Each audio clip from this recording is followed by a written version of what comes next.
Live from downtown Detroit, Local 4 News at 11 starts now. 1 year later, emotional tributes held all over Metro Detroit to honor Tate, Hannah, Madison, and Justin. Those 4 lives taken 365 days ago by violence at Oxford High School. And tonight, hundreds gathering in nearby Clarkston, showing Oxford that it's not alone as it continues to heal. Jacqueline Francis was at tonight's service, and Jacqueline, very emotional night as we mark 1 year since that tragedy in Oxford. Kimberly and Devin, it certainly was, and everyone who was at tonight's service got one of these cards. It reads Oxford Strong on the front and a blank space on the back to write a message of their own. This as the community continues to heal 1 year after an unimaginable tragedy. I just wrote that God loves you unconditionally. Please pray for strength and courage for everyone involved. Passing on notes of encouragement on the way out the door, the community gathered for a remembrance ceremony at Bridgewood Church in Clarkston, honoring the victims and families of the Oxford school shooting. From Hannah to Tate to Madison and Justin. And while they may not be with us now, taken out of this world far too soon, they've made an impact.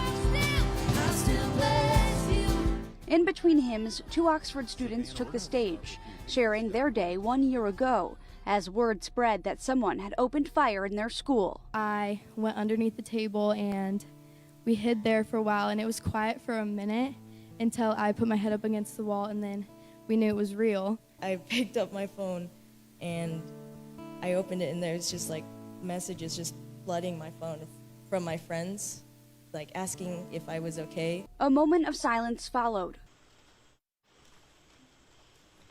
closing out the service with lumineers and a prayer.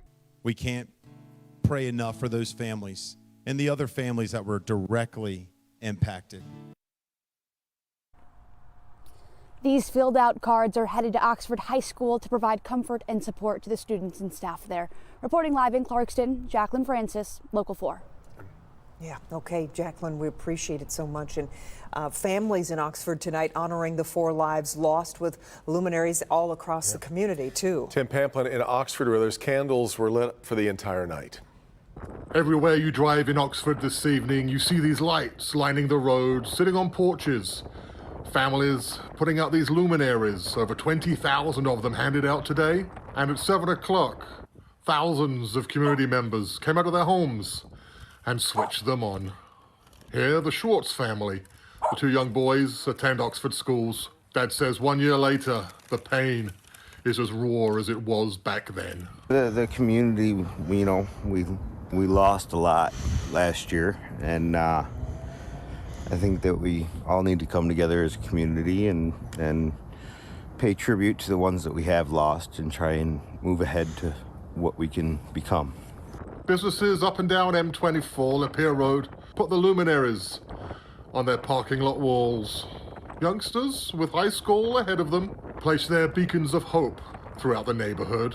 A lot of emotions, thinking of the 4 families that lost their children, and that just want to show my community the support. From the little white lunch bags of light to a rather impressive display just south of the high school. 4 searchlights shooting upwards in a snow squall this evening.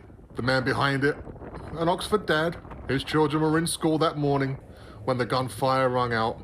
Said he had the idea last evening and started making calls. To put up 4 big bright beams to the skies for our 4 Oxford Angels. You know, so they're kind of moonbeams to heaven. Moonbeams to heaven, indeed. That's what's seen in Oxford tonight. Tim Pamplin, back to you guys downtown. All right, Tim.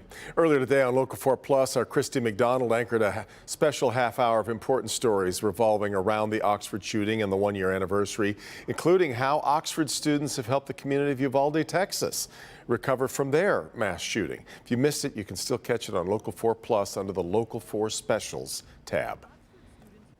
Well, this weekend marks the return of Noel Night in Midtown, but with some changes since it was last held in 2019. Pamela Osborne live in Midtown. And Pam, what should families know headed down there expect this year? Well, those changes include a larger police presence and a curfew. There are big plans for Noel Night's big return to Midtown.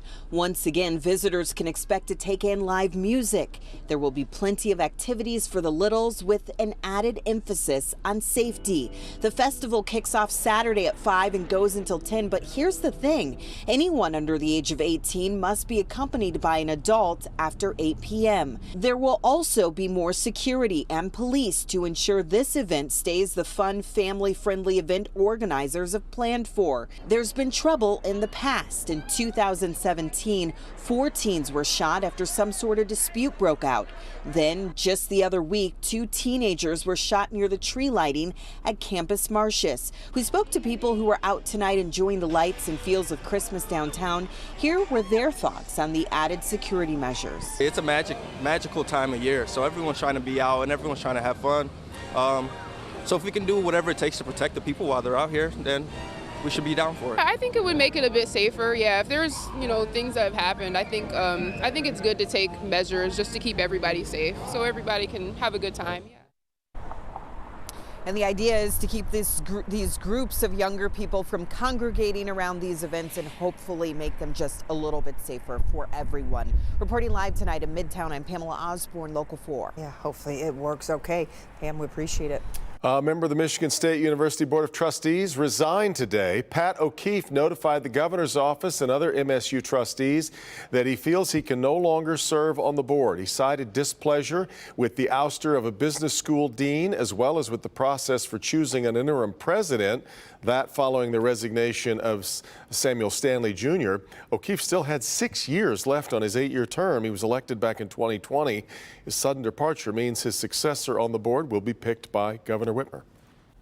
We have an update to some breaking news we first told you about last night involving a shooting at a Family Dollar. Tonight, Detroit police are looking for these 2 suspects on your screen there. Take a look. They're wanted for an armed robbery and shooting at a Family Dollar on Detroit's west side. This all happened in the 2200 block of West Davison near 14th Street. This was around 6 o'clock last night. Police believe one of the suspects allegedly shot a store employee. That employee is expected to survive. But if you have any information or recognize the 2 in that photo, call Crime Stoppers. That number's 1-800-SPEAK UP. An orange barrel alert for Wayne County right now until mid-December. Southbound I-275 will have just 1 lane open. That'll be from 5 Mile to Eureka Road. Starting tomorrow at 6:30 a.m. Also until mid-December, the northbound side will have 1 lane open from Eureka to 96. That will allow crews to move concrete barrier sections to the new side of the road. From then until next spring, the north and southbound side will have just 2 lanes open in each direction. All of the ramps, though, will remain open. All right, well, it's been a windy and cold night across Metro Detroit as we end the evening here, but what a lovely shot there of Campus Martius. Looks pretty, but down on the ground there, a little chilly. Let's find out what we can expect from Kim. It is, but it does look very pretty and very festive. The wind advisory that we were under all day long has expired. It expired at 10 o'clock, but that does not mean that we're not still having some pretty strong wind gusts.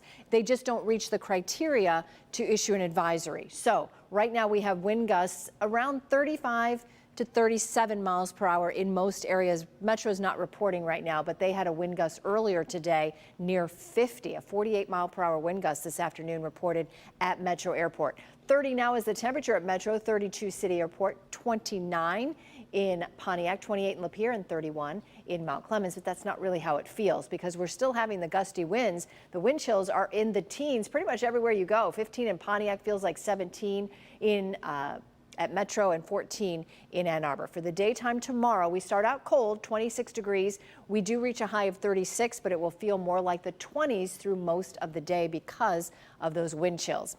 Then we can talk about temps in the 50s for the first half of the weekend. I'll have that forecast coming up in a few minutes.